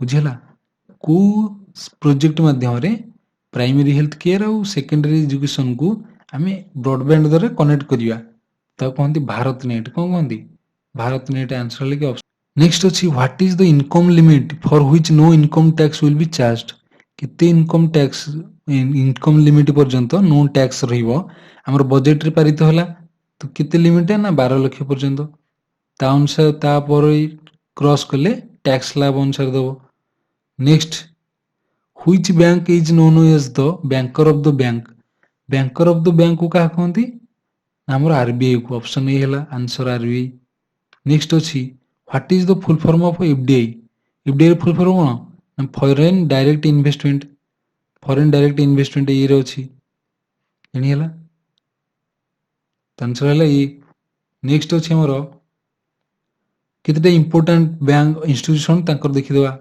export import bank of India कहंती EXIM bank कोन एटा export और import bank सेंती NABARD टा कोन हमर national bank for agriculture and rural development NABARD full form टा कोन national bank for agriculture and rural development NABARD सेंती सीडबी टा small industries development bank of India SIDBI NSB टा कोन नेशनल हाउसिंग बैंक एनएसबी सेंती नैबफीड कोन सेटा national bank for financing infrastructure and development बुझिला national bank for financing infrastructure and development जानि हला नेक्स्ट हमर गोट थिला जे export credit guarantee corporation of India ECGC export credit guarantee corporation of India ये हला केतेटा फुल फॉर्म जानि होची नेक्स्ट देखियो इंटरनेशनल मॉनेटरी फंड त कोन कोन आईएमएफ तर शॉर्ट फॉर्म टा सी कोन करे ना कोऑपरेशन ऑन मॉनेटरी पॉलिसी बुझेला मॉनेटरी पॉलिसी गोटे लागू करिया पे कोऑपरेशन दरकार समस्तଙ୍କର से प्रमोट करी आईएमएफ टा करेंसी एक्सचेंज स्टेबिलिटी को रक्षा करी कि आईएमएफ जानि हला ट्रेड एक्सपेंशन को करे प्रोत्साहित करे जानि होची तो वर्ल्ड बैंक टा सेंती वर्ल्ड बैंक टा कोन provide financing advice research to developing nation to help improve their economy world bank टा इकोनॉमी को डेवलप करिया पे सहायता प्रदान करे सेंती एशियन डेवलपमेंट बैंक टा मध्य कोन करे ना प्रोवाइड लोन और टेक्निकल असिस्टेंस बुझियो टू सपोर्ट सोशल और economic prosperity in Asia and the Pacific तापर ईबीआरडी गोटे अछि European bank for reconstruction and development ये कोड सपोर्ट करछि ना इकोनॉमी रिफॉर्म सेंट्रल और ईस्टर्न यूरोपियन कंट्री रे एनी हला सेंती council of Europe development bank CEB कोन करछि ना फाइनेंस करछि और technical expertise for projects that promote social cohesion and integration in Europe तो यूरोप रे ये रहउछि सीईबी और ईबीआरडी किंतु हम एठी देखिले वर्ल्ड बैंक गोटे आईएमएफ गोटे एडीबी गोटे एशियन डेवलपमेंट बैंक जानि होछि next what are the headquarters of IMF रो हेडक्वार्टर टा कोठी वाशिंगटन डीसी ना जेनेवा ना न्यूयॉर्क ना लंदन तो Washington DC option A next अछि हमरो who is the current governor of RBI रो करंट गवर्नर की संजय मालहोत्रा संजय महापात्र संजय महाराणा संजय मिश्र तो आंसर की ना Sanjay Malhotra option A next who fixes the minimum support price for the crop रो मिनिमम सपोर्ट प्राइस को किए फिक्स करे ना हमर cabinet committee on economic affair ई नो पार्लियामेंट ई काम नो commission for agricultural cost and price बुझियो एग्रीकल्चर कॉस्ट प्राइस को फिक्स करिया भी हमर गोटे कमिशन रहिछि तो आंसर हला option C NITI Aayog no जानि होछि नेक्स्ट हमर आन इंक्रीज इन रेपो रेट जदी बढ़ी दवा कोन हबो रेपो रेट बढ़िले इंटरेस्ट रेट बढ़िला बुझिला इंटरेस्ट रेट बढ़िला अर्थ आरबीआई जो हाकु लेंड करियो पैसाटा से माने अधिक पेमेंट करिया को पेमेंट तांको पई बढ़ी जो ना से माने जति बरो करिवे कि अधिक तांको इंटरेस्ट दवा पड़ियो तो कोन हला increase the cost of borrowing and lending of the bank यानी हला बैंक मानकर lending borrowing बढ़ी जो तो ऑप्शन नहीं हला ए यानी होछि ना नहीं next which state has become the largest manufacturing hub in the country as per the RBI अनुसार कोटा largest manufacturing hub माने स्टेट भितरे तो महाराष्ट्र ना गुजरात ना तमिलनाडु ना उत्तर प्रदेश तो आंसर हला कि ना गुजरात କ'ଣ ଲାର୍ଜେଷ୍ଟ ମ୍ୟାନୁଫ୍ୟାକ୍ଚରିଂ ହବ୍